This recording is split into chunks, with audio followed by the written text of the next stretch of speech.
ఓం నమో వేదాత్మగాయ వెంకటేశాయ. గాయంతి సామకుశలాః యమజం మఖేషు ధ్యాయంతి ధీరమతయో యతయో వివిక్తే పశ్యంతి యోగి పురుషాః పురుషం శరీరే దృగ్గోచరో భవతు మేద్య సదీనబంధుః.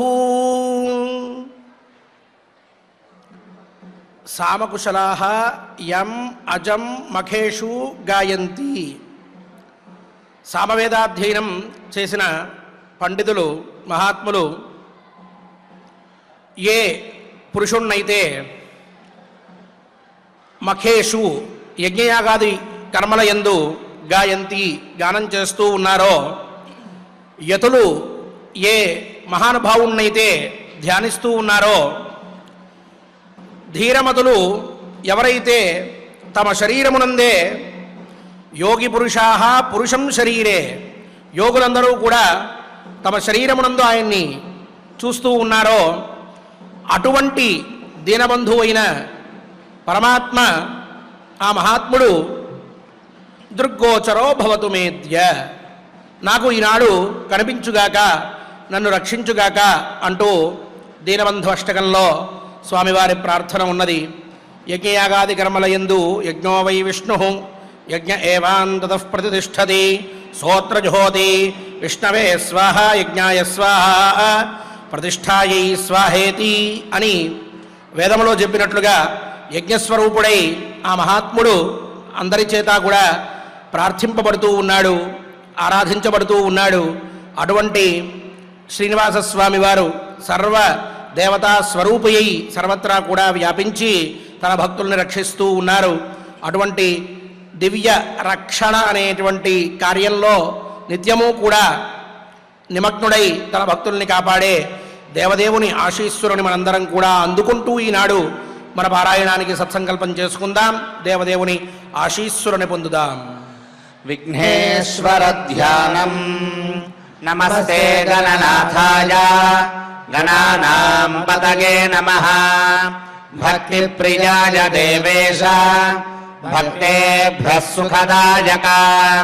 శ్రీనివాస ధ్యానం అనంత వేద సంవేద్యం నిర్దోషం గుణసాగరం అతీంద్రియం నిత్యముక్తం శ్రీనివాసం భజే నిశం.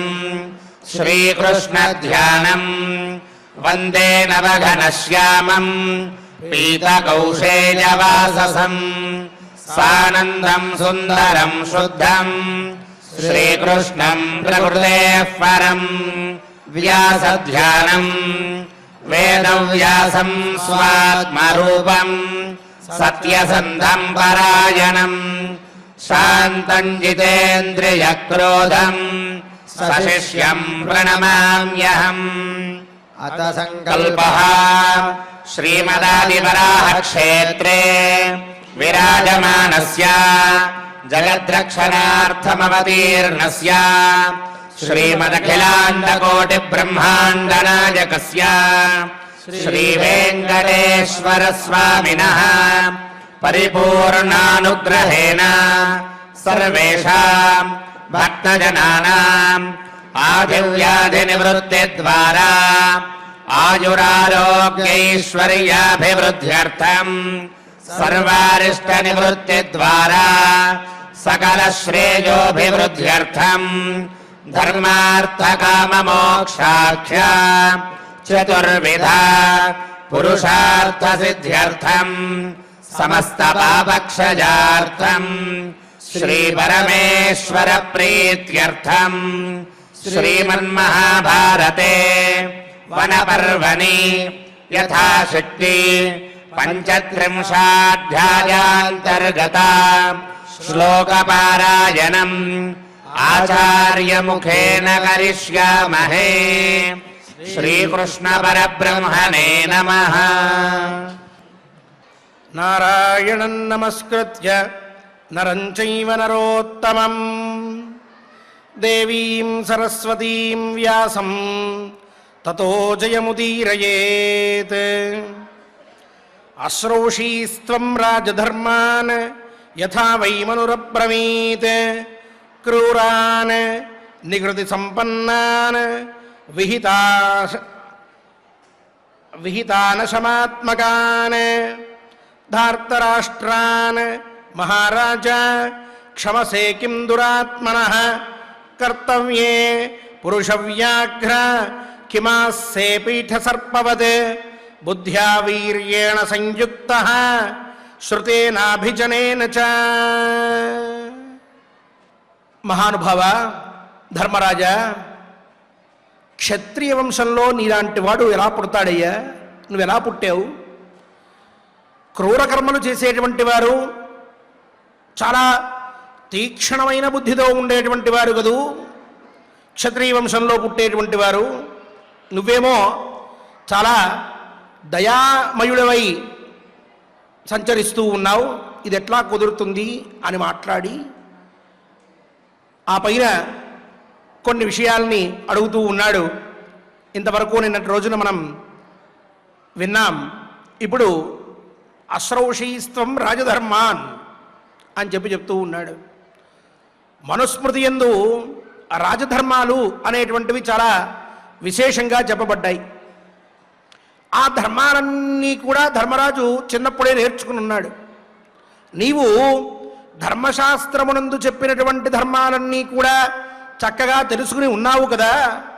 అయినప్పటికీ కూడా క్రూరాన్ నికృతి సంపన్నాన్ విహితానశమాత్మకాన్ ధార్తరాష్ట్రాన్ అని ఆ దుర్యోధనాదుల లక్షణాలు చెప్తూ ఉన్నాడు. ముందుగా క్రూరాన్, పరమ క్రూరులటండి ఆ దుర్యోధనాదులు, అటువంటి వారు.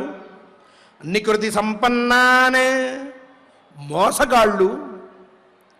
పైగా విహితానశమాత్మకాన్, మనకి మంచి జరుగుతూ ఉంటే దానికి వ్యతిరేకంగా మనల్ని వ్యతిరేకించి మనకి ఎప్పుడూ చెడు చేస్తూ ఉండేటువంటి వారు.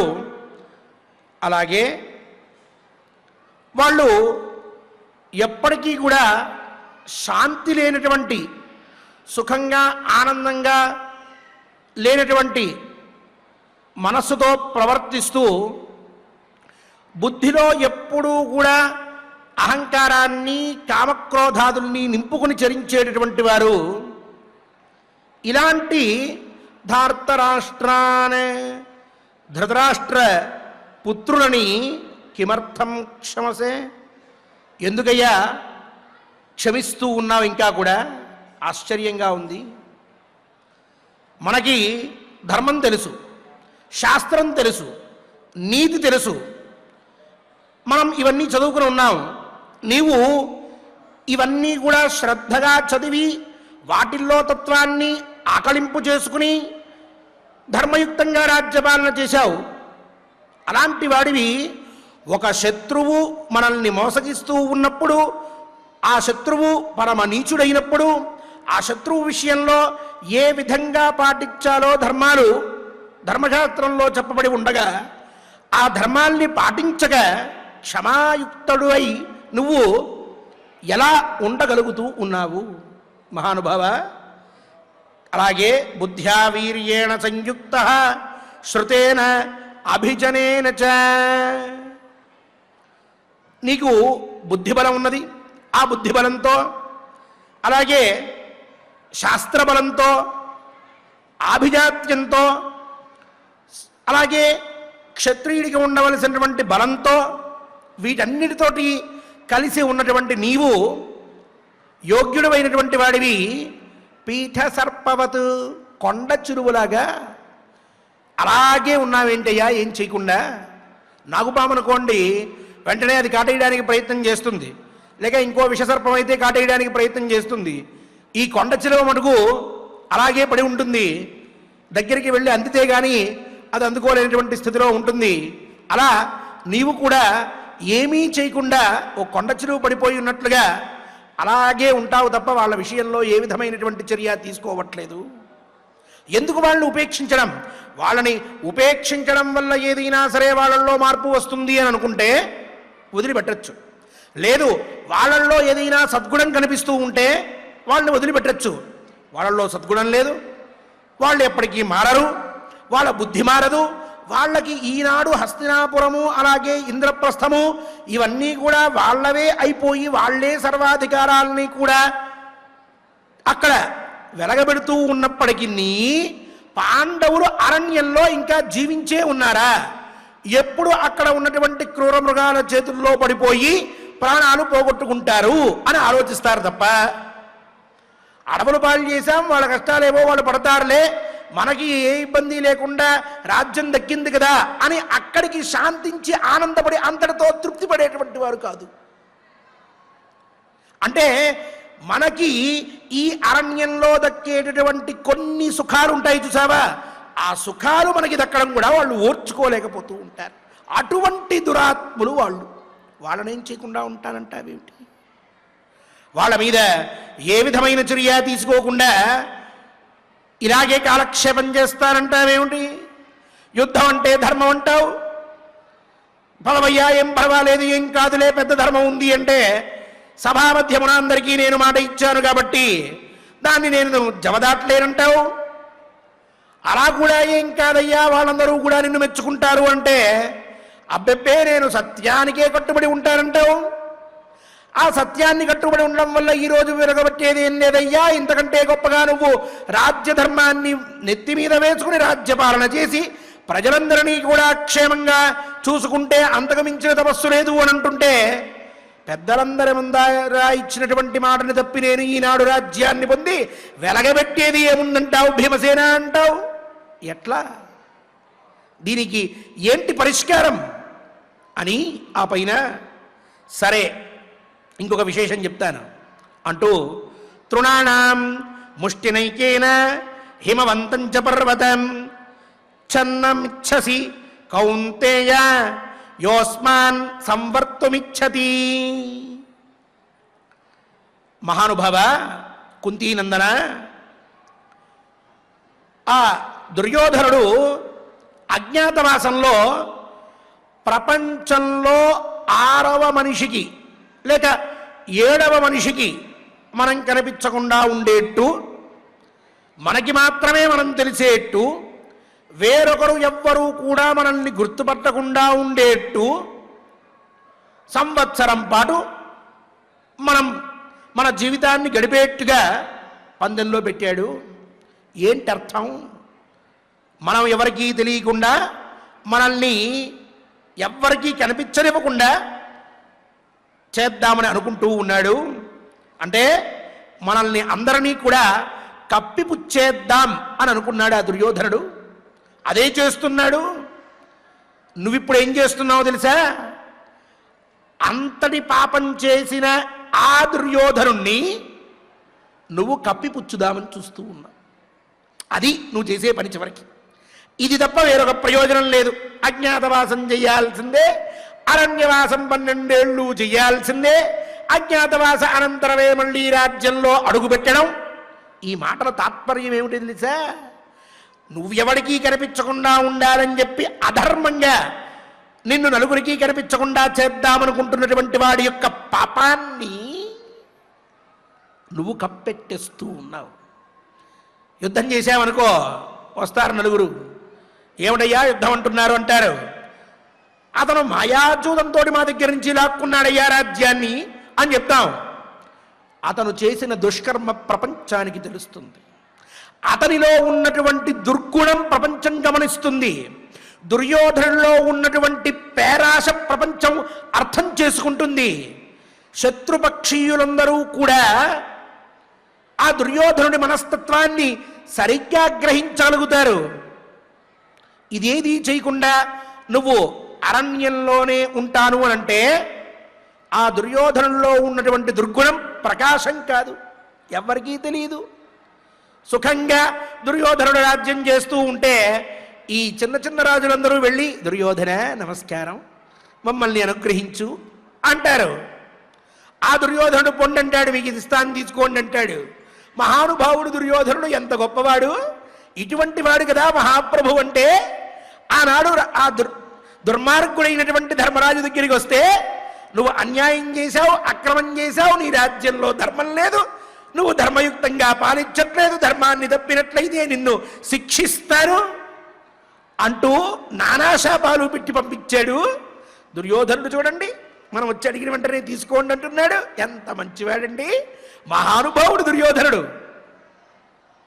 అని వీళ్ళందరూ వెళ్ళి అతని పంచన చేరి అతన్ని గొప్పవాడిని కీర్తించి మనల్ని అందరినీ కూడా వ్యతిరేకించి దుర్యోధనుడికి సహాయపడబోతూ ఉంటారు. అలా దుర్యోధనుల్లో ఉన్న దుర్గుణం బయటికి రాక శత్రువులందరికీ కూడా అవి సుగుణములుగా కనిపించి వీళ్ళందరూ కలిసి రేపు మనల్ని మట్టుబెట్టే ప్రయత్నం చేస్తూ ఉంటే నువ్వేమో ఆ దుర్యోధనుడిని కప్పెట్టేస్తూ ఉన్నావు. వాడి పాపాన్ని నువ్వు బహిర్గతం చెయ్యట్లేదు. ఇది ఎలా ఉందంటే, ఒక చిన్న పిడికిల్లో గడ్డిపోచ అన్నీ తీసుకుని ఆ గడ్డిపోచలతోటి హిమవత్ పర్వతాన్ని కప్పేద్దాం అనుకున్నాం ఎలా ఉంటోందో నీ పని కూడా అట్లానే ఉన్నది. ఆ దుర్యోధనుడిని వాణ్ణి ఏ విధంగానూ కూడా శిక్షించగా ఇక్కడే మనం ఇలాగే ఉందాం అని అనుకోవడం అగో అలా ఉన్నది. అలా ఎందుకు చేయడం మనం అని చెప్పి అజ్ఞాతచర్యా గూఢేన పృథివ్యాం విశ్రుతేన చ దివీవ పార్థ సూర్యేణ న శక్యాచరితం త్వయా. మహానుభావ, సరే అజ్ఞాతవాసం చేయాల్సిన పరిస్థితి వచ్చిందనుకో, 12 ఏళ్ళు అరణ్యవాసం చేశావు, ఇక అజ్ఞాతవాసానికి వెళ్దాం. అయితే ఈ రాజసూయ యాగాన్ని అనుష్ఠానం చేసిన తరువాత భూమండలం మొత్తానికి కూడా ధర్మరాజు అంటే ఎవరో తెలిసిపోయింది. అందరూ ధర్మరాజును చూసినటువంటి వారే. ఇప్పుడు అంటున్నాడు భీమసేనుడు, నువ్వు భూమండలానికి మొత్తానికి కూడా పరిచయమైనటువంటి వ్యక్తివి కదా, ఇంత ప్రసిద్ధి పొందావు కదా, ఓ మహానుభావుడు రాజసూయ యాగం చేశాడు అని అందరూ నీ గురించి అనుకున్నారు. ప్రతి ఒక్క రాజు కూడా వచ్చి నీకు నమస్కారం చేసి వెళ్ళాడు కదా. అలాంటి నువ్వు ఆకాశంలో సూర్యుడిలాగా ఎవ్వరికీ కనిపించకుండా ఉండడం కుదురుతుందా? సూర్యుడు ఎప్పుడైనా సరే ఆకాశంలో ఎవరికీ కనిపించకుండా తిరగలడా? నువ్వు అంతే, ఎవరికి కనిపించకుండా తిరుగుతావు. అజ్ఞాతవాసాన్ని ఎలా చేద్దాం అనుకుంటున్నావు? అసలు అది సాధ్యపడే విషయమేనా మహానుభావ? అలాగే ఇక చూడు, బృహచ్ఛాల ఇవానూపే శాఖా పుష్పపలాశవాన్ హస్తీశ్వేత ఇవాజ్ఞాత కథం జిష్ణుశ్చరిష్యతి.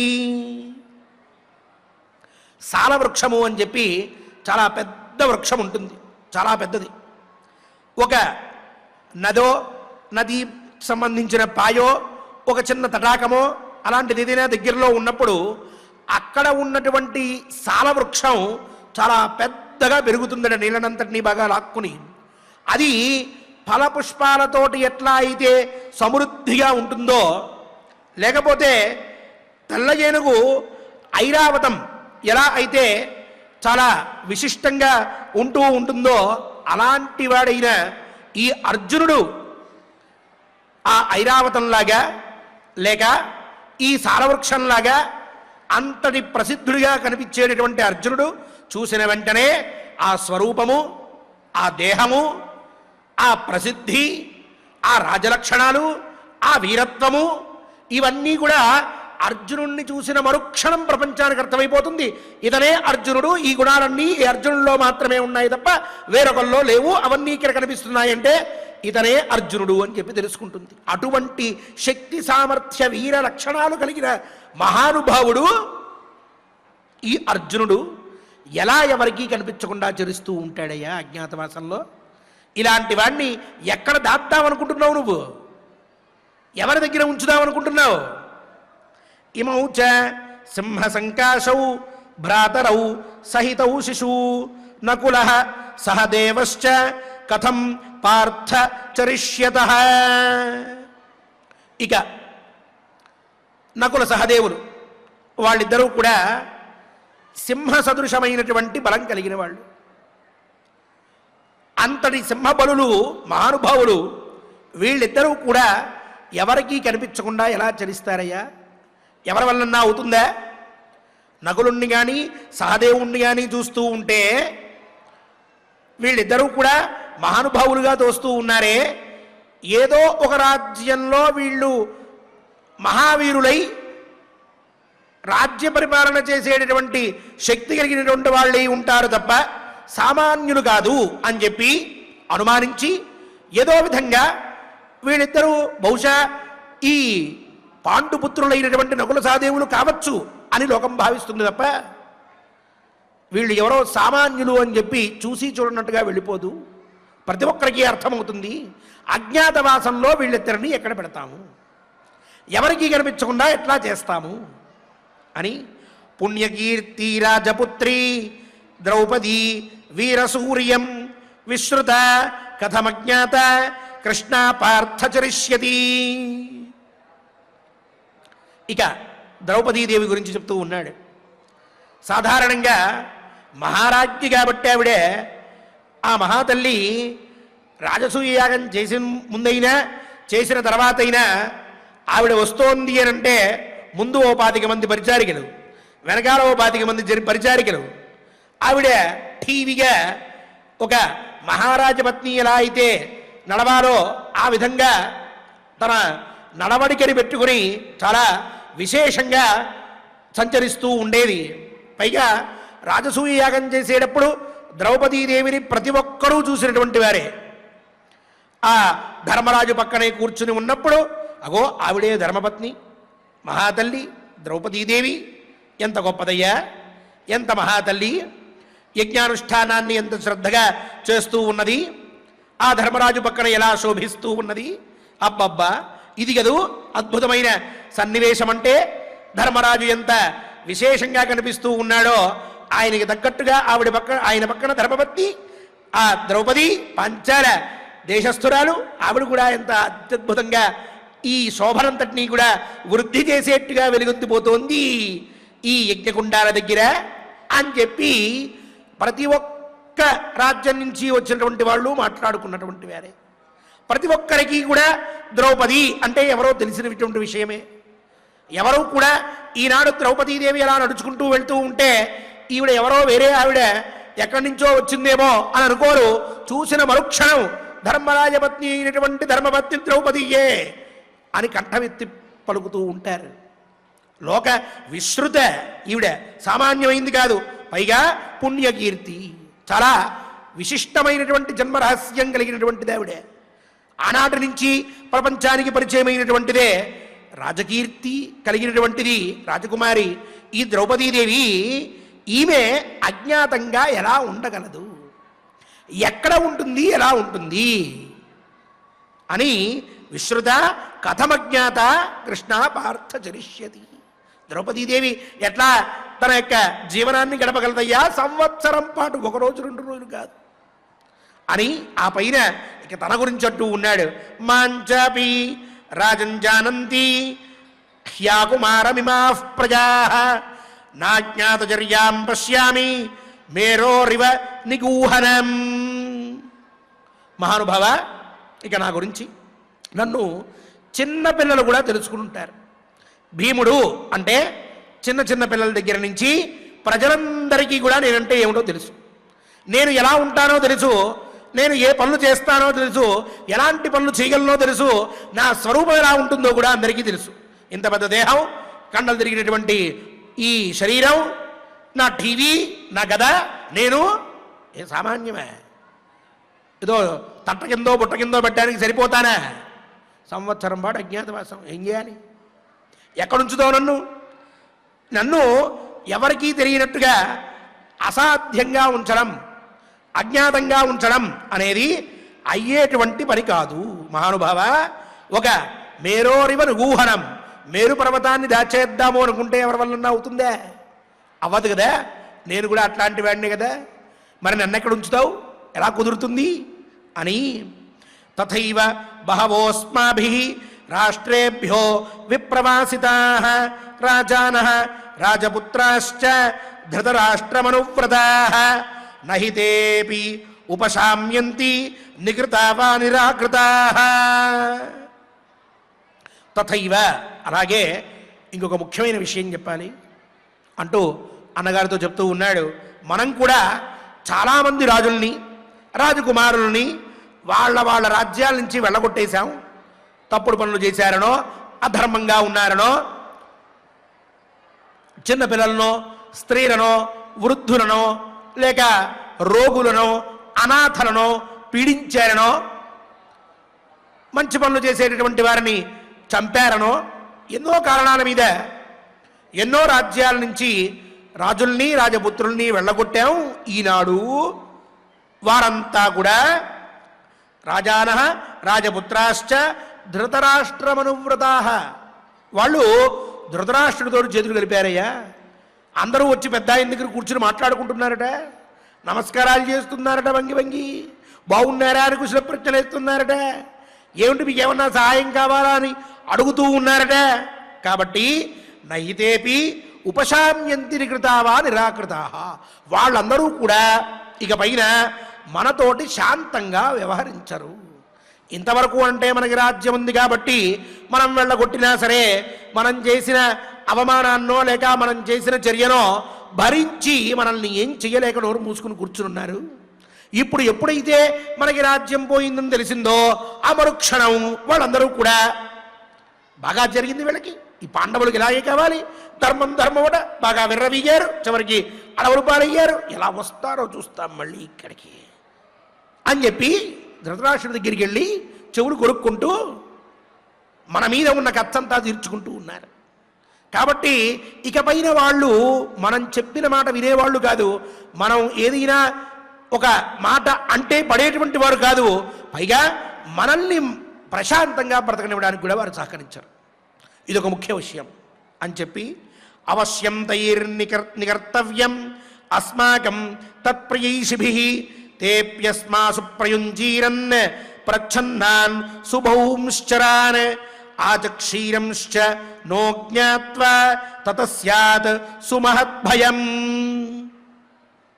మహానుభావ, ఏదో విధంగా అజ్ఞాతవాసం చేద్దాంలే భీమా, హడావిడి పడమాక, ఇంకా ఉంది కదా 11 సంవత్సరముల 11 నెలల కాలం, అదయిన తర్వాత మన రాజ్యం మనకు వస్తుందిలే, అంతవరకు ఓపికపట్టు, అరణ్యవాసం పూర్తి చేసిన తర్వాత ఆ చివరిలో అజ్ఞాతవాసం ఎక్కడ ఉండాలి, ఎలా ఉండాలి, ఏం చెయ్యాలి ఆలోచిద్దాం అని అంటావేమో నువ్వు. కానీ ఇంకొక ప్రమాదం ఉన్నది మహానుభావ, ఈ శత్రువులు ఉన్నారే వీళ్ళంతా కూడా అవశ్యం తైః నికర్తవ్యం అస్మాకం తత్ప్రియైషిభిః. ఈ దుర్యోధనుడి ప్రీతి కోసం, దుర్యోధనుడి దగ్గర మంచి పేరు సంపాదించడం కోసం అని చెప్పి మన మీద కోపంగా ఉన్నటువంటి వాళ్ళందరూ కూడా మనల్ని ఎక్కడ ఉన్నామా పసిగడదాము అని చెప్పి వెతుకుతూ ఉంటారు. మన కోసం అని చెప్పే వాళ్ళు తిరుగుతూ ఉంటారు. తేప్యస్మాసు ప్రయుంజీరన్ ప్రచ్ఛన్నాన్ సుబహూన్ చరానే. గూఢచారుల్ని మన మీదికి వాళ్ళు ప్రయోగిస్తారు. ఎక్కడ ఉన్నారు ఈ పాండవులు వెతకండి అని చెప్పి ఎంతోమందిని పంపిస్తూ ఉంటారు. వాళ్ళందరూ ఏమో మనం ఎక్కడున్నామో తెలుసుకోవడానికే ఈ భూమండలం అంతా వెతుకుతూ ఉంటారు. సామాన్యులు కాదు. ఆచక్షీరంశ్చనో జ్ఞాత్వా, మనల్ని తెలుసుకుని గుర్తుపట్టి చివరికి మనం ఫలానా చోట ఉన్నాము అని చెప్పి ఆ దుర్యోధనుడికి వెళ్ళి చెప్పేస్తారు వాళ్ళంతా. అలా చెప్పారా తతస్యాత్ సుమహద్భయం, మనం పెద్ద ప్రమాదంలో పడినటువంటి వాళ్ళం అయిపోతాము. ఏముంది, ఇంకా ఫలానా దేశంలో ఎక్కడో ఉంటాం మనం, వీళ్ళు చూస్తారు, వెళ్ళి దుర్యోధనుడికి చెప్తారు. దుర్యోధనుడు వెంటనే బయలుదేరి వస్తాడు, తెలుసుకుంటాడు, మళ్ళీ మనల్ని చాలు చాలు చేసిన అజ్ఞాతవాసం చాలు, ముందు బయలుదేరి 12 ఏళ్ళు వనవాసం చేసి రండి, ఆ తర్వాత ఇంకో అజ్ఞాతవాసం ఆచరితురు, బయలుదేరండి అంటాడు. ఎంత భయం అయ్యా అది, ఎంత కష్టం అర్థం చేసుకుంటున్నావా, ఆలోచిస్తున్నావా అన్నయ్య అని మాట్లాడి అస్మాభిరుషితా సమ్యక్ వనే మాసాస్త్రయోదశ పరిమాణేన తాన్ పశ్య తావతః పరివత్సరాన్ అస్తిమాస ప్రతినిధి యథా ప్రాహుర్మనీషిణ పూతికామివ సోమస్య తథేదం క్రియతామితి. మహానుభావ, అస్మాభిః ఉషితాః సమ్యక్ వనే మాసాః త్రయోదశ. ధర్మరాజా, సరే యుద్ధానికి కూడా వద్దనుకుందాం. యుద్ధం అంటే ఏదో నువ్వు చాలా చెప్తూ ఉన్నావు. ఇప్పుడు మనం 13 నెలలు అయింది మన రాజ్యాన్ని విడిచిపెట్టి బయటకు వచ్చి. ఈ 13 నెలల పాటు మనం వనవాసాన్ని చక్కగా ఆచరించాం. ఎక్కడ ఏ పొరపాటు చేయలేదు. శ్రద్ధగా ఏ నియమాలైతే ఉన్నాయో ఆ నియమాల్ని అనుసరించి మనం వనవాసాన్ని పూర్తి చేశాం. పరిమాణేన తాన్ పశ్య తావతః పరివత్సరానే. 13 నెలలు అయింది కదా, మనం 13 సంవత్సరాలు కదా బయట ఉండాల్సింది. ఇప్పుడు నువ్వు ఈ సందర్భంలో 13 నెలల్ని ఒక్కొక్క నెలని ఒక్కొక్క సంవత్సరంగా భావించి 13 సంవత్సరముల పాటు మనం అరణ్యవాసం చేసేసాము అని అనుకో. దీంట్లో ఏం దోషం లేదు. ఏమిటి ఇలా చెప్తున్నాను అని అనుకుంటావా? అస్తిమాస మాసః ప్రతినిధి యథా ప్రాహుర్మనీషిణ. వేదంలో యో మాసస్స సంవత్సరః అని చెప్పి ఒక మాసము ఒక సంవత్సరానికి ప్రతీక అని చెప్పబడింది. ఒక నెల గడిచింది అని అంటే ఒక సంవత్సరం గడిచినట్టుగా కూడా లెక్క వేయవచ్చు. ఎప్పుడు అనంటే కొన్ని యజ్ఞానుష్ఠానాలు చేసినప్పుడు, కొన్ని విశేష సందర్భాల్లో 13 సంవత్సరాలు చెయ్యండి అని చెప్పి, ఆ 13 సంవత్సరాలు చేయలేకపోయినట్లయితే 13 నెలలైనా చెయ్యండి అని చెప్పి, 13 నెలలు కూడా చేయలేకపోతే కనీసం 13 రోజులైనా ఆచరించండి అని వికల్పాలు చెప్తూ వేదంలో 13 సంవత్సరములు కుదరకపోతే 13 నెలలు, ఒక నెల ఒక సంవత్సరంగా లెక్కించబడుతుంది అని చెప్పి ఒక విధానాన్ని చెప్పారు. అందుకే ఇప్పుడు ఎవరన్నా మరణించారనుకోండి, 12వ రోజున సపిండీకరణం అనేటటువంటి పని చేస్తూ ఉంటారు. అది ఎలా చేస్తారు అనంటే, మామూలుగా సంవత్సరం పూర్తి అవుతున్నటువంటి రోజున, అంటే 365వ రోజున ఆ సపిండీకరణం అనేటటువంటి కర్మ చెయ్యాలి. కానీ ఆనంత్యాత్ కులధర్మాణం పుంసాంచైవ ఆయుష క్షయాత్ అస్థిరత్వాత్ శరీరస్య ద్వాదశాః ప్రశస్యతే అని చెప్పి, నాయనా కలియుగంలో శరీరం సంవత్సరం దాకా ఉంటుందో లేదో మనం చెప్పలేం. ఎన్నో పండగలు, పబ్బాలు, కులధర్మాలు ఇవన్నీ కూడా అడ్డొస్తూ ఉంటాయి. అందువల్ల సంవత్సరం చివరిలో చేయాల్సినటువంటి సపిండీకరణం అనేటటువంటి కర్మని ఎవరన్నా మనిషి చనిపోతే ఆ దాన్ని 12వ రోజునే చెయ్యండి అని వ్యాసుల వారు చెప్పారు. ఇక్కడ సంవత్సర ప్రతిమా వై ద్వాదశ రాత్రయః అని చెప్పి వేదంలో కూడా 12 రాత్రులు సంవత్సరానికి ప్రతీకలు అని చెప్పి, ఒక్కొక్క రోజు ఒక్కొక్క నెలకి సమానమవుతుంది అని చెప్పి ఒక నియమం చెప్పారు. కాబట్టి 12 రోజులు గడుస్తోంది అని అంటే సంవత్సరం పూర్తయినట్లు అని అర్థం చేసుకుని 12వ రోజున సపిండీకరణం చేసేస్తే జ్ఞాతులకి, బంధువులకి అందరికీ ఆశోచన తీరుతుంది. వాళ్ళందరూ కూడా ఇక పైన వాళ్ళ పనులన్నీ వాళ్ళు చేసుకుంటూ ఉండొచ్చు. ఈ కర్త కూడా ఎవరైతే ఉన్నాడో, ఈ పని చేసేటటువంటి వాడు, అతను కూడా ఎక్కడికన్నా ఊరెళ్ళి రావాలన్నా, ఇంకో పని చేయాలన్నా, ఎవరింటికి వెళ్ళాలన్నా వెళ్ళొస్తూ ఉండొచ్చు. కాబట్టి 12వ రోజున సపిండీకరణం చెయ్యండి.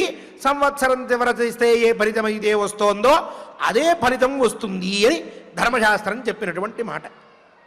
ఇప్పుడు భీమసేనుడు అంటున్నాడు, ఇలా సంవత్సరానికి కూడా చెప్పారు. ఒక నెల గడిచింది అని అంటే ఒక సంవత్సరం పూర్తయినట్లుగా భావించవచ్చు.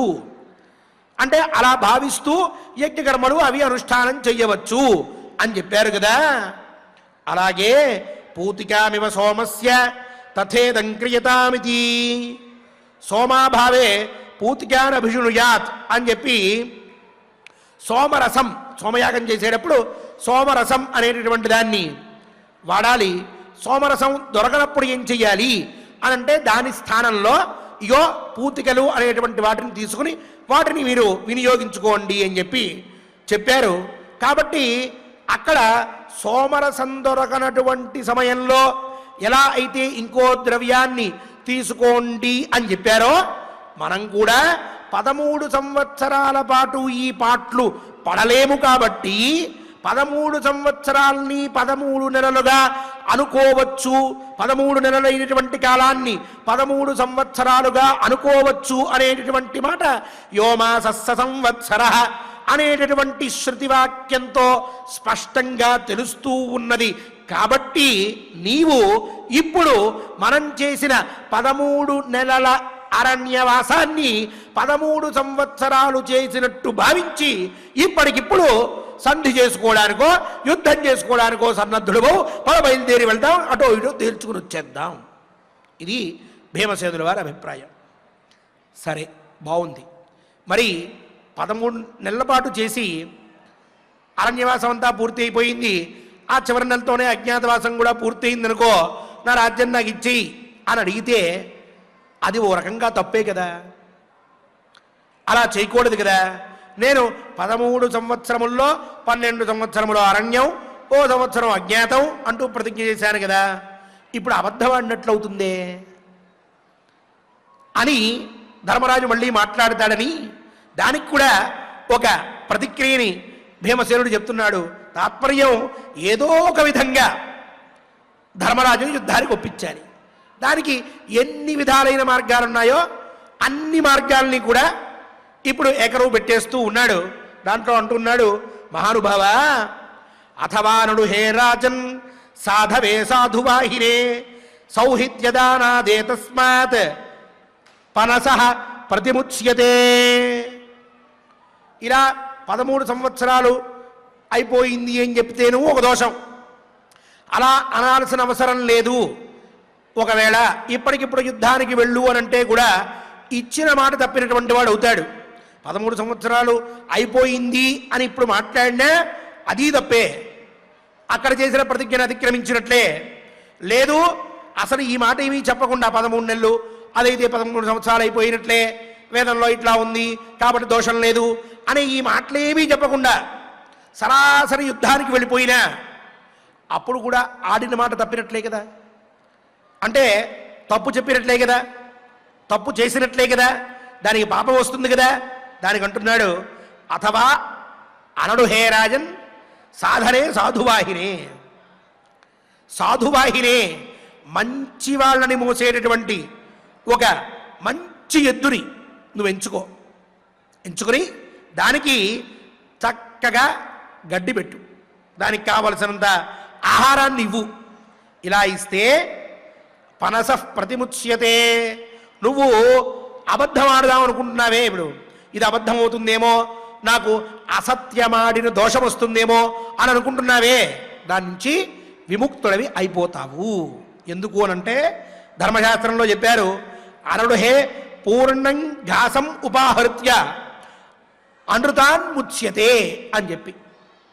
అంటే ఒక ఎద్దుకి బాగా ఆహారాన్ని పెట్టడం వల్ల, అంటే బాగా గడ్డి, దానికి కావలసినటువంటి తవుడు, ఇంకోటి ఇవన్నీ అందిస్తే మంచి ఎద్దుకి అది బాగా తిని ఆనందపడితే అసత్యం ఆడినటువంటి దోషం పోతుందట, అబద్ధం ఆడినటువంటి పాపం పోతుందట, ధర్మశాస్త్రం చెప్పినటువంటి మాట. ఇలా అని చెప్పి రేపటి నుంచి అబద్ధాలు మొదలుపెట్టి ఎద్దుల్ని ఎంచుకుంటే అది ధర్మం అవ్వదు, అది తత్వం అవ్వదు. ప్రాణం పోయినప్పుడో పోతూ ఉన్న సందర్భంలోనో లేక తప్పక ఒక సందర్భంలో అసత్యం ఆడాల్సి వచ్చినప్పుడో, మానానికి భంగం ఏర్పడుతున్నప్పుడో, ఇగో ఇలా కష్టం ముంచుకొచ్చేసినప్పుడో, లేక పై ఆఫీసర్ వచ్చి ఏదో మెమోనో ఛార్జ్ షీటో ఇచ్చేసేటటువంటి సమయంలోనో, ఇలాంటి సందర్భాల్లో ఎప్పుడైనా ఏదన్నా కాస్త తప్పక లౌక్యం అంటారే, ఆ లౌక్యాన్ని ఆశ్రయించి మెల్లిగా ఓ మాట అనేసి అరే అబద్ధమాడానే అని ఒకవేళ బాధపడాల్సి వస్తే, లేక భార్య దగ్గర అబద్ధాలు చెప్తూ ఉంటారు కాబట్టి అలాంటివి ఏమన్నా తర్వాత ఒకవేళ బాధించినట్లయితే చిన్న చిన్నమైనప్పటికీ కూడా అలాంటి పాపాల నుంచి విముక్తి కావాలి అని అంటే ఓ మంచి ఎద్దును చూసుకోవాలి, దానికి బాగా అన్నం పెట్టాలి, ఆహారం పెట్టాలి అని తాత్పర్యం తప్ప నతు విత్తమస్థితి ధనత్యాగ అనే న్యాయంతో ఏదో ప్రాయశ్చితం చెప్పారు కదా పవన్ కుమార్ శర్మ గారు అని చెప్పి రేపటి నుంచి అబద్ధం అనేటువంటి పాపం మటుకు ఆచరించకూడదు. ఇది శాస్త్ర తాత్పర్యం. డబ్బు ఉంది కదా అని చెప్పి నువ్వు ఇష్టమైనటువంటి దానం చేస్తున్నావా అంటున్నారు శాస్త్రకారులు.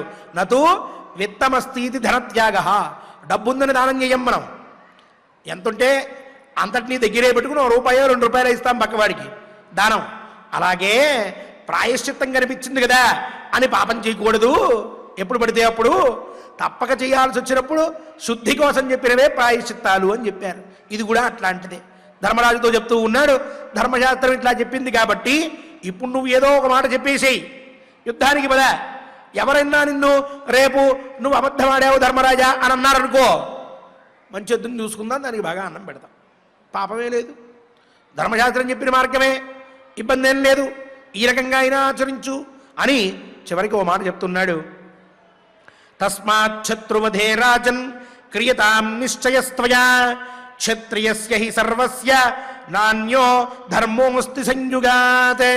ఇది శ్రీమన్మహాభారతే వనపర్వణి అర్జునాభిగమన పర్వణి భీమవాక్యే 35వ తస్మాత్, అందువల్ల అంటే ఇన్ని కారణాలు ఉండడం వల్ల మహానుభావ శత్రువధే నిశ్చయ క్రియతాం, నువ్వు శత్రువుల్ని చంపే విషయంలో ఒక స్థిరమైన నిర్ణయం తీసుకో. ఇప్పుడు నువ్వు చేయవలసినటువంటి పని అదే. మహానుభావ క్షత్రియస్య హి సర్వస్య ధర్మ న అస్తి సంయుగాతు, యుద్ధానికి మించిన ధర్మం క్షత్రియుడికి ఇంకొకటి లేదు. యుద్ధంకి మించిన ధర్మం ఇంకోటి ఉంది అనంటే అది అబద్ధమే. యుద్ధమే మనకి ధర్మమైనది. కావున అధర్మంలో ఇప్పుడు కొట్టుమిట్టాడుతున్నటువంటి ఆ దుర్యోధనుండి మళ్ళీ ఒక సరైన దారిలో పెట్టాలి అనంటే, అక్రమంగా మన దగ్గర లాక్కున్న రాజ్యాన్ని మళ్ళీ మనం తిరిగి పొందాలి అనంటే, మన అనర్థం పోవాలి అనంటే, మనకు అభ్యుదయం కలగాలి అనంటే యుద్ధం చేసి ఆ దుర్యోధనుణ్ణి ఎదుర్కొని ఓడించి వాణ్ణి ఏదో విధంగా అవసరమైతే వధించి మన రాజ్యాన్ని మనం పొందుదాము అని నిశ్చయంగా తన అభిప్రాయాన్ని ధర్మరాజుతో చెప్పాడు. భీముల వారు మరి ఆ పైన ధర్మరాజు ఏం మాట్లాడాడు, ఎప్పటికి దిగుతుంది ఈ విచారణ అంటే అయిపోయింది. ఇక రేపు ధర్మరాజు కొన్ని మాటలు మాట్లాడతాడు. దానికి భీమసేనుడు కొన్ని మాటలు మాట్లాడదాం అనుకుంటూ కూడా అసహనంగా అలా ఉండిపోతూ ఉంటాడు. ఇక ఇక్కడ ఏం జరుగుతుందా అని తక్కిన వాళ్ళు భావిస్తూ ఉన్నటువంటి సందర్భంలో అప్పటికప్పుడు కథని మొత్తాన్ని మలుపు తిప్పుతున్నట్లుగా, కథలో కొంత వేగం పెరిగినట్లుగా వేగంగా వ్యాసులు వారు అక్కడికి వస్తారు. వ్యాసులు వారు వచ్చారంటే ఏదో ఒక విశేషం ఉన్నట్లే. ఆ విశేషం ఏమిటో ముందుగా అసలు ధర్మరాజు పై మాటలు ఏం మాట్లాడాడో రేపటి నుంచి జరిగేటటువంటి పారాయణంలో ప్రవచనంలో మనం చక్కగా తెలుసుకుందాం.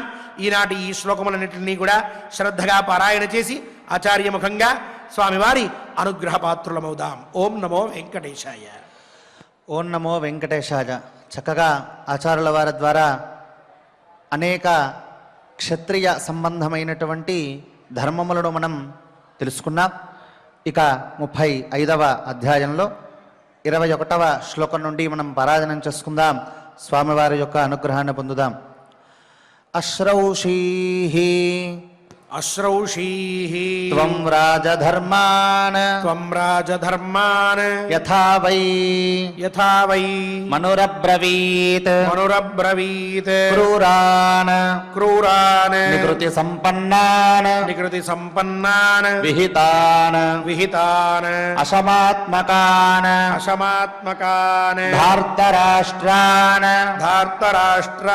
మహారాజా క్షమసే క్షమసే किं दुरात्मनः దురాత్మనః कर्तव्ये కర్తవ్యే पुरुषव्याघ्र పురుషవ్యాఘ్ర किमास्ये కిమాస్యే पीठसर्पवत् పీఠసర్పవత్ बुद्ध्या బుద్ధ్యా वीर्येण संयुक्तः వీర్యేణ సంయుక్తః श्रुतेन శ్రుతేన अभिजनेन च అభిజనేన చ तृणानाम् తృణానాం मुष्टिनैकेन ముష్టినైకేన हिमवन्तं च హిమవంతం చ पर्वतं పర్వతం छन्नमिच्छसि ఛన్నమిచ్చసి कौन्तेय కౌంతేయ योऽस्मान् యోస్మాన్ संवर्तुमिच्छसि సంవర్తుమిచ్చసి अज्ञातचर्या అజ్ఞాతచర్యా गूढेन గూఢేన पृथिव्याम् పృథివ్యా विश्रुतेन च విశ్రుతేన చ दिवीव దివీవ पार्थसूर्येण పార్థసూర్యేణ न शक्या న శక్యా चरितुं त्वया చరితుం త్వయా बृहच्छाला బృహచ్ఛాలః इवानूपे ఇవానూపే शाखा पुष्पपलाशवान् శాఖా పుష్పపలాశవాన్ अस्ति श्वेत इवाज्ञातः అస్తి శ్వేత ఇవాజ్ఞాతః कथं जिष्णुः కథం జిష్ణుః चरिष्यति చరిష్యతి इमौ च ఇమౌ చ सिंहसङ्काशौ సింహసంకాశౌ भ्रातरौ భ్రాతరౌ सहितौ शिशु సహితౌ శిశూ नकुलः నకులః सहदेवश्च సహదేవశ్చ कथं पार्थ కథం పార్థ चरिष्यतः చరిష్యతః पुण्यकीर्ति పుణ్యకీర్తి राजपुत्री రాజపుత్రీ द्रौपदी ద్రౌపదీ वीरसूर्यम् వీరసూర్యం विश्रुता విశ్రుత कथमज्ञाता కథమజ్ఞాత कृष्णा కృష్ణ पार्थ चरिष्यति పార్థ చరిష్యతి मां चापि మాం చాపి राजन् जानन्ति రాజన్ జానంతి ह्या कुमारम् యా కుమారం इमाः प्रजाः ఇమాః ప్రజాః नाज्ञातचर्या నాజ్ఞాతచర్యా पश्यामि పశ్యామి मेरोरिव మేరోరివ निगूहनम् నిగూహనం तथैव తథైవ बहवोऽस्माभिः బహవోస్మాభిః राष्ट्रेभ्यः రాష్ట్రేభ్యः विप्रवासिताः విప్రవాసితాः राजानः రాజానः राजपुत्राश्च రాజపుత్రాశ్చ धृतराष्ट्रम् ధృతరాష్ట్రం अनुव्रताः అనువ్రతాः नहि तेऽपि నహి తేపి उपशाम्यन्ति ఉపశామ్యంతి निकृता वा నికృతా వా निराकृताः నిరాకృతాः अवश्यम् అవశ్యం तैर्निकर्तव्यम् తైర్నికర్తవ్యం अस्माकम् అస్మాకం तत्प्रियैषिभिः తత్ప్రియైషిభిः तेऽप्यस्मासु తేప్యస్మాసు प्रयुञ्जीरन् ప్రయుञ్జీరన్ प्रच्छन्नान् ప్రచ్ఛన్నాన్ सुबहूंश्चरान् సుబహూంశ్చరాన్ आचक्षीरंश्च नो ज्ञात्वा ఆచక్షీరంశ్చ నో జ్ఞాత్వా ततः स्यात् తతః స్యాత్ सुमहद्भयम् సుమహద్భయం अस्माभिः అస్మాభిः उषिताः सम्यक् ఉషితాः సమ్యక్ वने వనే मासास्त्रयोदश మాసాస్త్రయోదశ परिमाणेन పరిమాణేన तान् पश्य తాన్ పశ్య तावतः తావతః परिवत्सरान् పరివత్సరాన్ अस्ति मासः అస్తి మాసః प्रतिनिधिः ప్రతినిధిः यथा प्राहुः యథా ప్రాహుః मनीषिणः మనీషిణః पूतिकामिव పూతికామివ सोमस्य సోమస్య तथेदम् తథేదం क्रियतामिति క్రియతామితి अथवा नडुहे అథవా నడుహే राजन् రాజన్ साधवे సాధవే साधुवाहिने సాధువాహినే सौहित्यदानात् సౌహిత్యదానాత్ ఏతస్మాత్ ఏతస్మాత్ మనసః మనసః ప్రతిముచ్యతే ప్రతిముచ్యతే తస్మాత్ తస్మాత్ శత్రువధే రాజన్ శత్రువధే రాజన్ క్రియతాం క్రియతాం నిశ్చయస్త్వయా నిశ్చయస్త్వయా క్షత్రియస్య హి క్షత్రియస్య హి సర్వస్య సర్వస్య నాన్యో ధర్మః నాన్యో ధర్మః అస్తి సంయుగాత్ అస్తి సంయుగాత్ ఇది శ్రీమన్మహాభారతే ఇది శ్రీమన్మహాభారతే వనపర్వాంతర్గత వనపర్వాంతర్గత అర్జునాభిగమన పర్వణి అర్జునాభిగమన పర్వణి భీమవాక్యే భీమవాక్యే పంచత్రింశోऽధ్యాయः పంచత్రింశోऽధ్యాయः. ఓం నమో వెంకటేశాయ. గోవిందానుగ్రహ సిద్ధ్యర్థం అన్నమాచార్య ప్రాజెక్టు కళాకారులైనటువంటి శ్రీ భానుప్రకాష్ రెడ్డి గారితో ఇతరులతో కలిసి గోవిందనామ సంకీర్తనం చేద్దాం. స్వామివారి అనుగ్రహాన్ని పొందుదాం.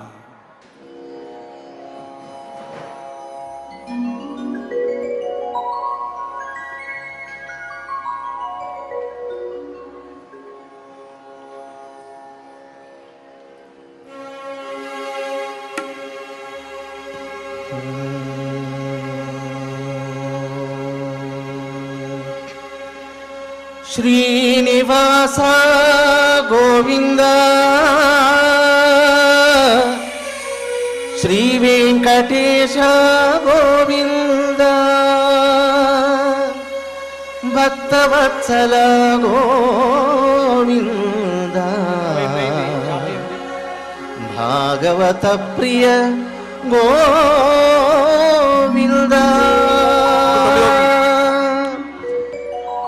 శ్రీనివాస గోవింద శ్రీ వెంకటేశ గోవింద భక్తవత్సల గోవింద భాగవత ప్రియ గోవింద నిత్య నిర్మల గోవింద నీలమేఘ శ్యామ గోవింద పురాణ పురుష గోవింద పుండరీకాక్ష గోవింద నందనందన నవనీత చోర పశుపాలక శ్రీ పాప విమోచన దుష్ట సంహార దురిత నివారణ శిష్ట పరిపాలక కష్ట నివారణ గోవింద హరి గోవింద గోకుల నందన గోవింద గోవింద హరి గోవింద గోకుల నందన గోవింద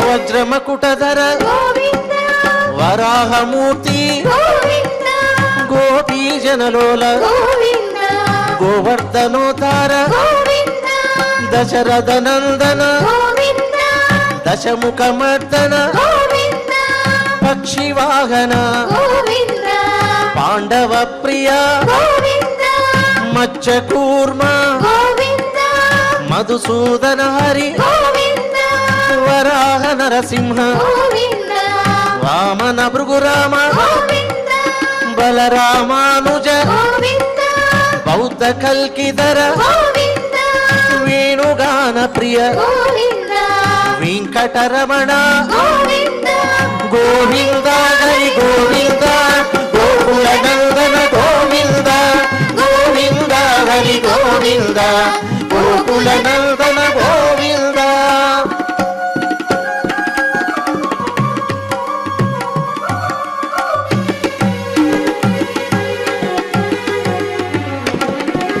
సీతానాయక శ్రిత పరిపాలక దరిద్ర జన పోషక ధర్మ సంస్థాపక వనాద రక్షక ఆపద్బాంధవ శరణాగత వత్సల కరుణాసాగర కమలదలాక్ష కామిత ఫలద పాప వినాశక పాహి మురారే శ్రీముద్రాంకిత శ్రీవత్సాంకిత గోవింద ధరణీ నాయక గోవింద దినకర తేజ గోవింద గోవింద హరి గోవింద గోకుల నందన గోవింద గోవింద హరి గోవింద గోకుల నందన గోవింద.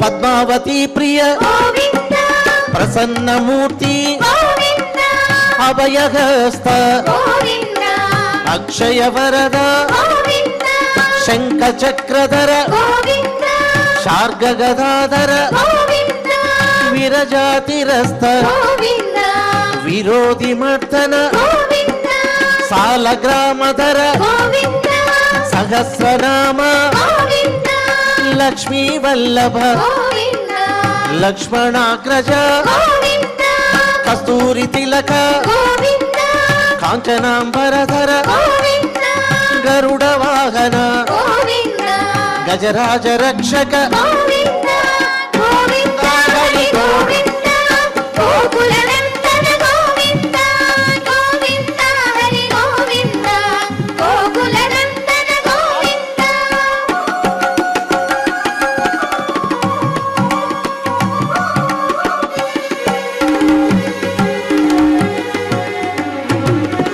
వారణ సేవిత గోవింద వారధి బంధన గోవింద సప్తగిరీశ గోవింద ఏక స్వరూప గోవింద శ్రీరామకృష్ణ గోవింద రఘుకుల నందన గోవింద ప్రత్యక్ష దేవ గోవింద పరమదయాకర గోవింద వజ్రమకుటధర గోవింద వైజయంతిమాల గోవింద వటికాసులవడ గోవింద వసుదేవతనయ గోవింద బిల్వ ప్రతాక్షిత గోవింద భిక్షుక సంస్థుత గోవింద శ్రీ పుంరూప గోవింద శివకేశవమూర్తి గోవింద గోవింద హరి గోవింద గోకుల నందన గోవింద గోవింద హరి గోవింద గోకుల నందన గోవింద.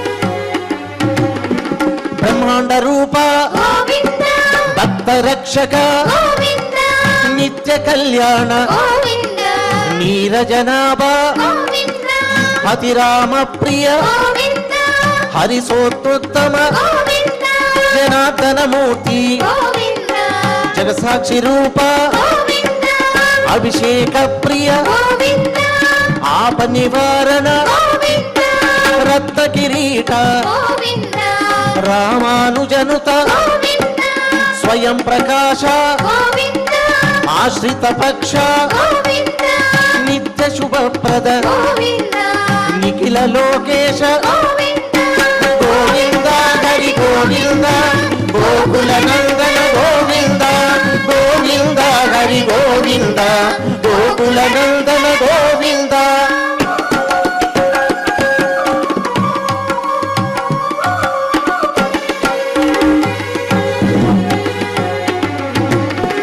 ఆనంద రూప గోవింద అత్యంత రహిత గోవింద ఇహ పరదాయక గోవింద యువరాజ రక్షక గోవింద పరమదయాళో గోవింద పద్మనాభ హరి గోవింద తిరుమల వాస గోవింద తులసీవనమాల గోవింద శేషశాయినే గోవింద శేషాద్రి నిలయ గోవింద మధ్యావతార గోవింద ఏడుకుండలవాడ గోవింద గోవింద హరి గోవింద గోకుల నందన గోవింద గోవింద హరి గోవింద గోకుల నందన గోవింద గోవింద హరి గోవింద గోకుల నందన గోవింద గోవింద హరి గోవింద గోకుల నందన గోవింద గోవింద హరి గోవింద గోకుల నందన గోవింద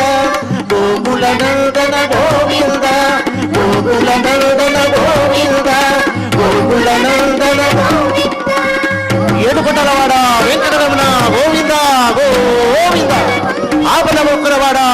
రక్షక గోవింద గోవింద, శ్రీ శ్రీనివాస శ్రీ వెంకటేశ గోవింద గోవింద.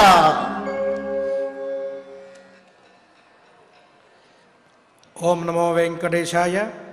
క్షమా ప్రార్థనాదులతో స్వామివారిని ప్రార్థించి మంగళాంతంగా మనం పారాయణాన్ని పూర్తి చేసుకుందాం. మంగళప్రదుడైన శ్రీనివాస స్వామివారి అనుగ్రహాన్ని పొందుదాం. అథ క్షమా ప్రార్థనా యదక్షరపదభ్రష్టం మాత్రాహీనం చ యద్భవేత్ తత్సర్వం క్షమ్యతాం దేవా నారాయణ నమోస్తుతే. అథ లోకక్షేమ ప్రార్థనా స్వస్తి ప్రజాభ్యః పరిపాలయంతాం న్యాయ్యేన మార్గేణ మహీం మహిషాః. గోబ్రాహ్మణేభ్యः శుభమస్తు నిత్యం. లోకాः సమస్తాः సుఖినో భవంతు. అథ భగవత్సమర్పణం కాయేన వాచా మనసేంద్రియైర్వా బుద్ధ్యాత్మనా వా ప్రకృతే స్వభావాత్ కరోమి యద్యత్ సకలం పరస్మై నారాయణాయేతి సమర్పయామి. అథ మంగళం శ్రియః కాంతాయ కళ్యాణ నిధగే నిధగేర్థినాం శ్రీవేంకట నివాసాయ శ్రీనివాసాయ మంగళం.